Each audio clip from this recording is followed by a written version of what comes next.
Ones by actual climatologists publishing in peer-reviewed journals. Never. Climate scientists don't make predictions, they make projections within the bounds of scenarios. The primary scenarios considered today are the UN IPCC RPCs. Representative Concentration Pathways, RCPS.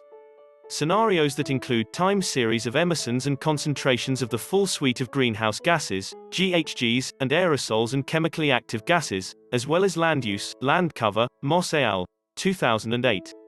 The word representative signifies that each RCP provides only one of many possible scenarios that would lead to the specific radiative forcing characteristics.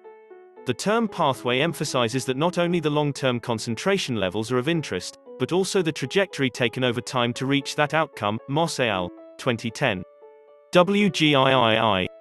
RCPS usually refer to the portion of the concentration pathway extending up to 2100, for which integrated assessment models produced corresponding emission scenarios.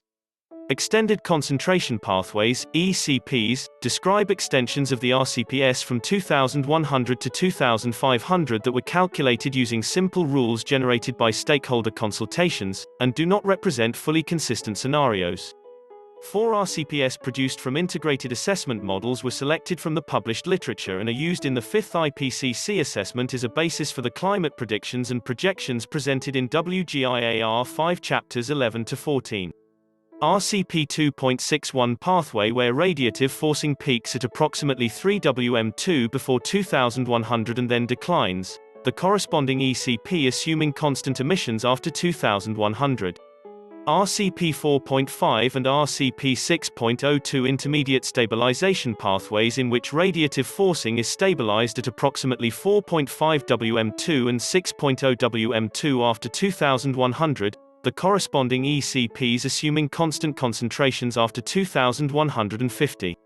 RCP 8.51 high pathway for which radiative forcing reaches greater than 8.5 wm2 by 2100 and continues to rise for some amount of time, the corresponding ECP assuming constant emissions after 2100 and constant concentrations after 2250. As you can see, there are 4 major ones, each assuming different pathways for the increase, leveling and decline of CO2e emissions and hence concentration in the atmosphere. Each therefore assumes significantly different actions by humans to curtail emissions or not.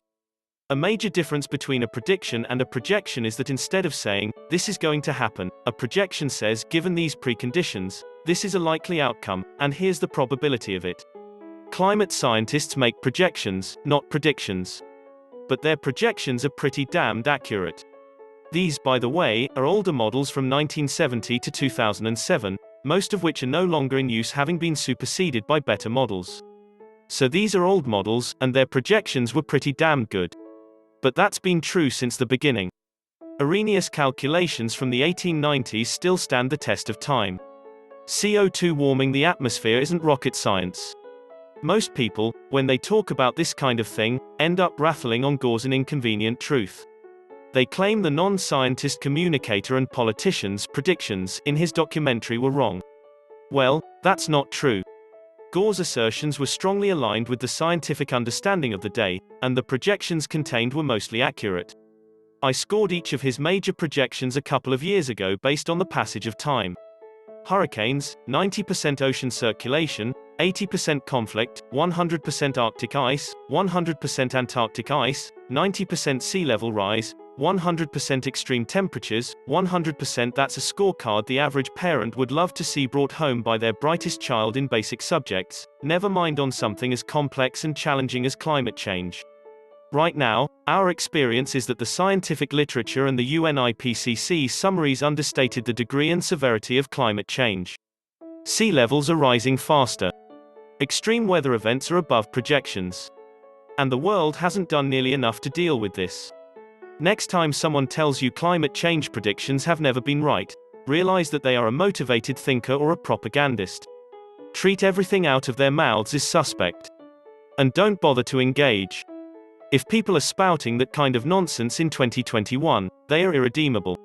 Go find sane people to work with to be part of the solution. Arguing with the intransigently ignorant minority won't help anything.